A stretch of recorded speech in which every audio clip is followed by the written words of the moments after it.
نتكلم اليوم عن نفقة الأصل على الفرع. الأصل يعني الجد على الفرع اللي هو الحفيد.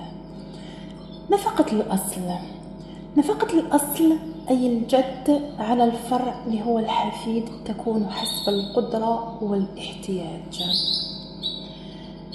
القرار الصادر عن مجلس القضاء بالنفقة للولد استنادا إلى أحكام المادة 77 من قانون الأسرة الجزائري، مع أن الجد تجاوز السن 70 من العمر وليس له أي دخل سوى ما يتقاضاه من المنحة الزهيدة للتقاعد التي لم تكن كافية لسد حاجياته المعيشية، يعني هو ما مش قادر يعيش بها.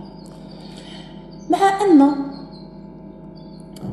الحفيد يعني من قوم أغنياء بتجارتهم يعني المزدهرة، وبالتالي فهي ليست يعني هذه الحفيدة أو الحفيد ليس يعني في ضيق من العيش حسب ما ادعته طبعا.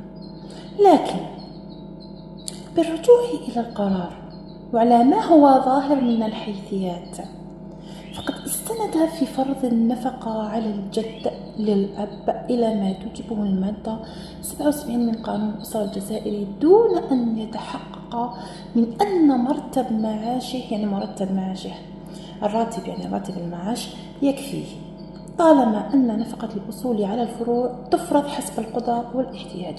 يعني كان على المجلس أن يتأكد أن المرتب أو المرتب المعاش، يعني المعاش اللي يتقاضاه هذا الجد أسكو يكفيه ولا ما يكفيهش. المجلس لم يتحقق في هذا الأمر.